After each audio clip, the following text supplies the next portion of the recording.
উনি বাংলার মা, বাংলার সমস্ত মানুষকে সন্তানের স্নেহে আগলে রেখেছে। তাকে যখন থ্রেট করা হয় মঞ্চ থেকে, একজন মহিলাকে যখন অসম্মান করা হয়, তখন আমাদের খারাপ লাগে, আমাদের কষ্ট হয়। তার বিরুদ্ধে বাংলার মহিলাদেরকে লড়তে হবে। এবং আমার বিশ্বাস, বিজেপি যেভাবে নারী বিদ্বেষী দল, বিজেপি যেভাবে মহিলাদেরকে অসম্মান করে, অপমান করে, আর অমিত শাহ একজন স্বরাষ্ট্রমন্ত্রী হয়ে মঞ্চে দাঁড়িয়ে আমাদের মুখ্যমন্ত্রীকে যেভাবে থ্রেট করে গেছে, যেভাবে বলে গেছে তৃণমূল কংগ্রেসের কর্মীদেরকে 4 তারিখের পরে নাকি উল্টো করে ঝোলাতে হবে, তার নিদান মানুষ আগামী 29 তারিখ এবং আগামী 23 তারিখ বাংলার মানুষদের। লাভলি মৈত্রর কাছে আমার একটা প্রশ্ন, আমার হাসি পায় আপনাকে দেখে, সত্যিকারের কথা বলছি। আপনি কিছুদিন আগে আপনার ফেসবুক পেজে একটা পোস্ট দিয়েছিলেন, সেখানে আপনি হ্যাশট্যাগ ইউজ করেছিলেন বাংলাদেশ, আর তিনি আবার কথা বলছে বাংলাকে নিয়ে। ভাবা যায়?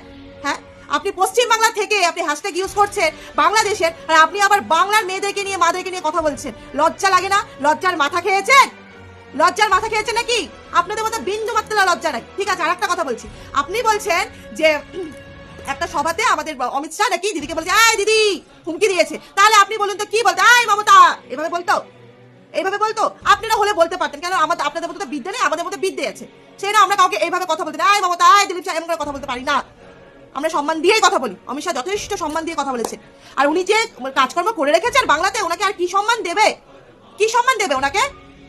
আর একটা কথা আপনাকে বলছি, আপনার দিদি নাকি, আপনার মা নাকি মমতাময়ী, সেই নারী সুরক্ষা, মেয়েদের সুরক্ষা, মাদের সুরক্ষা করতে জানেন। তাহলে দিদি আপনার কথা অনুযায়ী আপনার মমতাময়ী মা কোথায় ছিল অভয়াকাণ্ডে? কোন গর্তে লুকিয়েছিলেন? খাটের নিচে লুকিয়েছিলেন? কোথায় লুকিয়েছিলেন? আপনার মমতাময়ী মার কাছে একটা মেয়ে ধর্ষণ হলে পরে তার দাম 10 লক্ষ টাকা। এটা মমতাময়ী মা? আজকে আপনার বাড়িতে যদি এমন কোনো ঘটনা ঘটতো, আপনার মা, বোন, আপনার দিদি, কারোর সাথে যদি এমন ঘটনা ঘটতো, আপনারই মমতাময়ী মা যদি আপনার মুখের সামনে 10 লক্ষ টাকা ফেলে দিয়ে বলতো চুপ হয়ে যাও, আপনি চুপ হতেন? হতেন চুপ? আমার তো মনে হয় না আপনি চুপ হতেন। কারণ আপনাকে দেখে আমার মনে হয় না, মানে আপনাদের কাছে আপনাদের জীবন খুব দামি, আর আমাদের জীবন দামি না। অথচ দেখুন, আমাদেরই ভোট পেয়ে কিন্তু আপনারা এমএলএ হচ্ছেন, কেউ মুখ্যমন্ত্রী হচ্ছেন, আর আমাদেরকেই আপনারা মানে যা তা ভাবে মানে পটিয়ে পাটিয়ে রেখে দিন। সোনারপুর বাংলার মানুষকে বলছি যে আপনারা যে ভোট দিয়ে ওনাকে জিতাবেন, কি বিশ্বাসে জিতাবেন?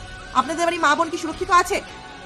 এই যে ভোটটা আসে, ভোটের সময় যে আপনাদের সামনে যে এত কথা বলে, মিষ্টি মুখে চিড়ে ভুজানো যাকে বলে, এত কথা বলে, ভোট পার হয়ে গেলে ওনাকে কোথায় দেখতে পাওয়া যায়? সিরিয়ালে? চিরসখাতে? হ্যাঁ, নাকি গুড্ডিতে? কোনটা? আপনি সিরিয়ালে থেকে মানুষের উপকার করবেন, নাকি সিরিয়ালে থেকে সেই টাকাটা আপনার পকেটে যাচ্ছে? আপনি এমএলএ হয়ে সেই টাকাটা আপনার পকেটে যাচ্ছে। আপনি আবার বলছেন মানুষের সেবা করবেন। মানুষের সেবা করার জন্য কি এমএলএ হতে হয়? এমনিও তো করা যায়, করা যায় না? আপনার মা মমতাময়ী, আর আমাদের যে মা আছে, আর আমাদের যে বাড়ির মেয়েরা আছে, আর আমাদের যে দিদিরা আছে, রাস্তাঘাটে যারা বসবাস করে যে দিদিরা বোনরা, তারা কি মা না? তাদের কি মনুষ্যত্ব নেই? তাদের কি জীবন না? নাকি আপনাদের কাছে একটা জীবনের দাম 10 লক্ষ টাকা? লজ্জা করে না? আপনার মেয়ের নামে কলঙ্ক। আপনারা একটা মেয়ের নামে আপনারা কলঙ্ক, যার দাম আপনারা 10 লাখ টাকা রাখেন, আপনার মেয়ের নামে কলঙ্ক। বুঝতে পেরেছেন? প্রত্যেকটা মানুষকে বলছি, প্রত্যেকটা মানুষকে এদিকে চিনে রাখুন, চিনে রাখুন, এদেরকে মুখটা দেখে রাখুন, তাহলে আপনারা পরে জবাবটা দিতে পারবেন। আনুন বিজেপিকে, বিজেপিকে আনুন। নারী সুরক্ষা কাকে বলে বিজেপি দেখিয়ে দেবে, দেখিয়ে দেবে বিজেপি নারী সুরক্ষা কাকে বলে। 15 বছরে আপনারা যা খেল দেখিয়েছেন, আর আপনাদের কাছে আমাদের নারী সুরক্ষা চাই না, দরকার নেই। প্রথমত, এখন এই পর্যায়ে এসে নারীরা নিজেদের সুরক্ষা নিজেরা করতে পারছেন।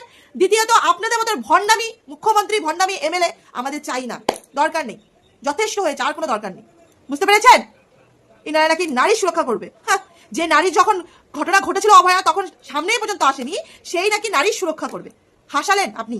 আপনি যান বাংলাদেশে, যান, ওখানকার নারী সুরক্ষা করুন, ওখানকার নারী সুরক্ষা করুন। আপনার এখানে দরকার নেই, বাংলায় আপনার দরকার নেই, চলে যান, বিদায় হন।